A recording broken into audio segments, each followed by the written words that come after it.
আজ আমরা এই ভিডিও থেকে নদী তার চলার পথে কি কি কাজ করে এবং নদী সেই কাজগুলিকে কিভাবে সম্পন্ন করে সেই সম্পর্কে জানব।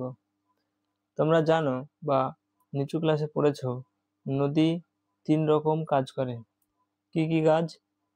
প্রথমে দেখো ক্ষয় কাজ, 2 নম্বর বহন কাজ, তৃতীয়ত বা 3 নম্বর সঞ্চয় কাজ।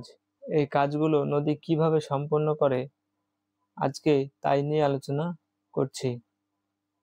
প্রথমে দেখো ক্ষয় কাজ। ক্ষয় কাজ কি? দেখো, নদী তার চলার পথে গতিশক্তিকে কাজে লাগিয়ে নদীর তলদেশ এবং দুই পাশের শিলাস্তরকে ভেঙে চূর্ণ বিচূর্ণ করে। এই চূর্ণ বিচূর্ণ করাকে বলা হয় ক্ষয় কাজ।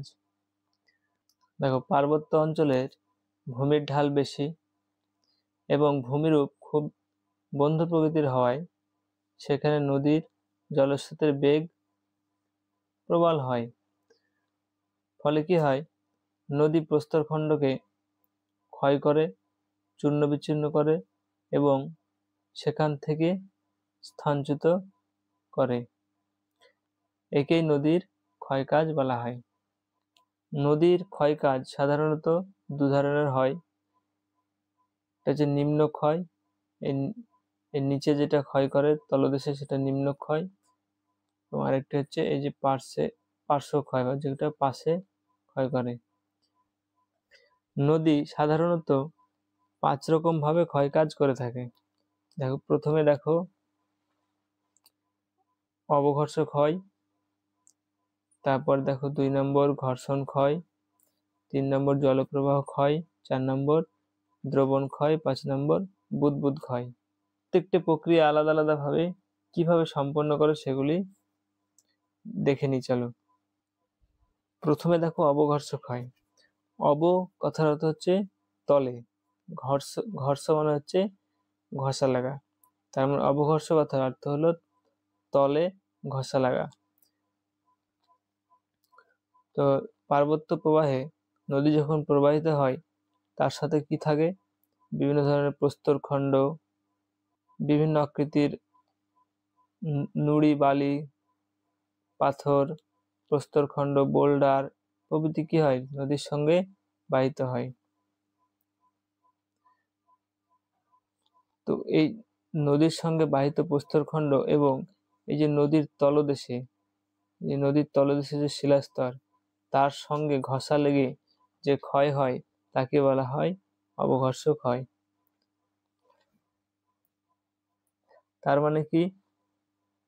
তার মানে নদীবাহিত নুড়ি, পাথরের খণ্ড, বোল্ডার প্রভৃতির আঘাতে নদীর তলদেশ ক্ষয় হয়, একেই বলা হয় অবঘর্ষ ক্ষয়। বোঝা গেল? এই অবঘর্ষ ক্ষয়ের ফলে যে শিলাখণ্ড বা পাথরগুলি থাকে সেগুলি মসৃণ হয়। দেখো, এই পাশের ছবিতে দেওয়া আছে পাথরগুলি কি খুবই দেখো চকচকে বা মসৃণ, আকৃতি যেমনই হোক সেগুলি মসৃণ হয়। এই অবঘর্ষ ক্ষয়ের ফলে নদী নিম্ন ক্ষয় করে, তার ফলে কি নদীর গভীরতা বৃদ্ধি পায়। আরেকটি জিনিস তোমরা মনে রাখবে, এই অবঘর্ষ ক্ষয়ের ফলেই পটল বা মন্থকূপ সৃষ্টি হয়। এবার দেখো ঘর্ষণ ক্ষয়।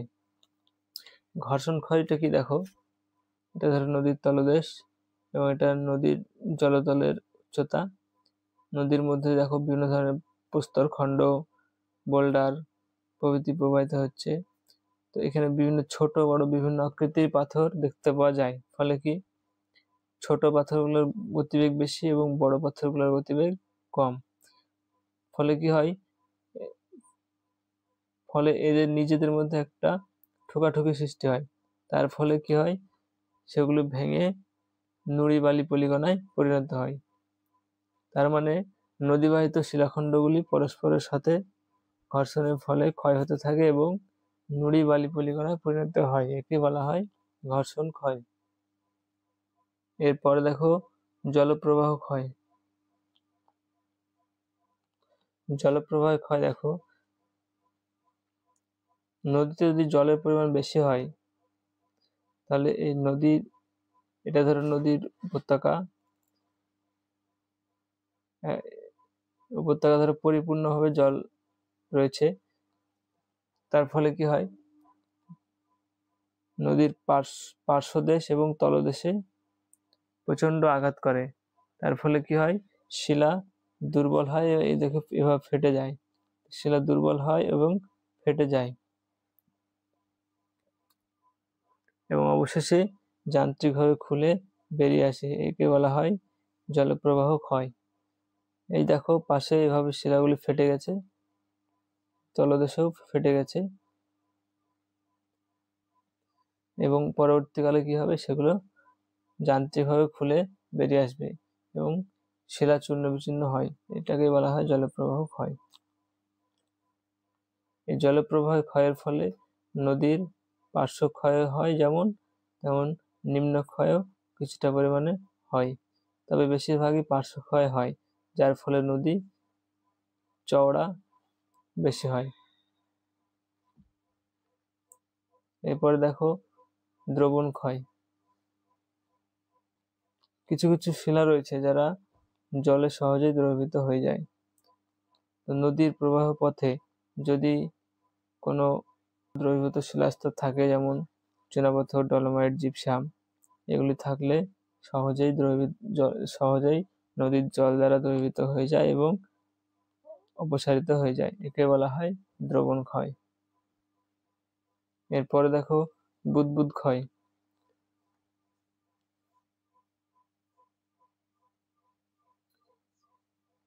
নদীর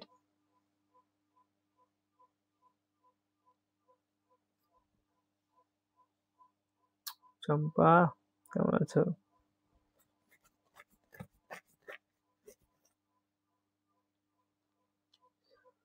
নদীর জলে এরকম বুদবুদ দেখা যায়, এরকম বুদবুদ দেখা যায়। এই বুদবুদের ভেতরের বাতাসের প্রচন্ড চাপে নদীগর্ভের শিলাস্তর চূর্ণ বিচ্ছিন্ন হয়ে যায় এবং ক্ষয়প্রাপ্ত হয়, একে বলা হয় বুদবুদ ক্ষয়।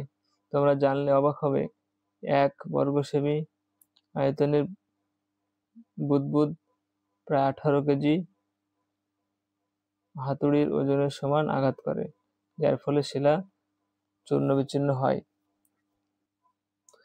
এবার দেখো বহন কাজ। নদীর ক্ষয়কাজের ফলে ক্ষয়প্রাপ্ত পদার্থ অর্থাৎ প্রস্তরখণ্ড, নুড়ি, বালি, কাদা ইত্যাদি নদী তার জলস্রোতের দ্বারা এক স্থান থেকে অন্য স্থানে বয়ে নিয়ে যায়, একে নদীর বহন কাজ বলা হয়। নদীর বহন ক্ষমতা নির্ভর করে নদীর প্রবাহ মাত্রার উপর। যে নদীর প্রবাহ মাত্রা বেশি, সেই নদীর বহন ক্ষমতাও তত বেশি। এটি আবার নির্ভর করে জলের গতিবেগ এবং এর পরিমাণের উপর। এজন্য দেখবে বন্যা বা হড়পা বান হলে নদীর বহন ক্ষমতা বেড়ে যায়। নদীর এই বহন কাজ 4টি প্রক্রিয়ায় সম্পন্ন হয়। 1 নম্বর দেখো দ্রবণ প্রক্রিয়ায় বহন, ভাসমান প্রক্রিয়ায় বহন, লম্ফদান প্রক্রিয়ায় বহন, গড়ানো প্রক্রিয়ায় বহন। তো প্রথমে দেখো দ্রবণ প্রক্রিয়া বহনটা কি? আমরা আগে বলেছি যে কিছু কিছু শিলা রয়েছে যারা জলে সহজেই দ্রবীভূত হয়ে যায়। এই নদীর জলে চুনাপাথর, লবণ শিলা প্রভৃতি দ্রবীভূত অবস্থায় এক স্থান থেকে অন্য স্থানে পরিবাহিত হয়ে যায়, একেই দ্রবণ প্রক্রিয়া বহন বলা হয়। ভাসমান প্রক্রিয়া বহন, পার্বত্য প্রবাহে নদীর তলদেশ এবড়ো খেবড়ো যদি হয়, তাহলে শিলাখণ্ডগুলি এক স্থান থেকে অন্য স্থানে এবার লাফিয়ে প্রবাহিত হয়, একে বলা হয় লম্ফদান প্রক্রিয়ায় বহন। তো দেখো গড়ানো প্রক্রিয়া বহন। নদীর স্রোতের টানে ছোট ছোট নুড়ি নদীর তলদেশ দিয়ে গড়াতে গড়াতে নিচের দিকে চলে আসে, একে বলা হয় গড়ানো প্রক্রিয়ায় বহন। তো ভাসমান প্রক্রিয়ায় বহন, জলে সহজে থিতিয়ে পড়ে না এমন সূক্ষ্ম কাদা কণা, পলি ও বালি নদীতে ভেসে বহুদূর চলে যায়, একে বলা হয় ভাসমান প্রক্রিয়ায় বহন। এরপর দেখো নদীর সঞ্চয় কাজ। তো নদীর নিম্ন এবং মধ্যগতিতে সঞ্চয় কাজ বেশি করে থাকে, কারণ নদীর গতিবেগ হ্রাস, মানে উচ্চ পার্বত্য অঞ্চলে যে পরিমাণ গতিবেগ ছিল সমভূমি অঞ্চলে গতিবেগ সেই পরিমাণ থাকে না, ফলে কি হয়, নদীর গতিবেগ হ্রাস পায়। 2 নম্বর দেখো গতিপথের ঢাল হ্রাস, এই যে ঢালটা বেশি ছিল পার্বত্য প্রবাহে, কিন্তু এখন দেখো ঢালটা কম। আর 3 নম্বর দেখো বোঝার পরিমাণ বৃদ্ধি, যে পরিমাণ বোঝা বয়ে নিয়ে আসছিল পার্বত্য প্রবাহে যতদূর প্রবাহিত হচ্ছে বোঝার পরিমাণ বাড়তেই থাকছে। তো এই 3টি কারণেই নদী সঞ্চয় করে থাকে। তো নদীর গতিবেগ হ্রাস, গতিপথের ঢাল হ্রাস, বোঝার পরিমাণ বৃদ্ধি প্রভৃতির কারণে নদীর বহন ক্ষমতা হ্রাস পায়, ফলে নদীর বোঝা নদীর তলদেশে কিংবা উপত্যকার বিভিন্ন অংশে সঞ্চিত হয়, একে নদীর সঞ্চয় বা অবক্ষেপণ বলা হয়। নদী নিম্ন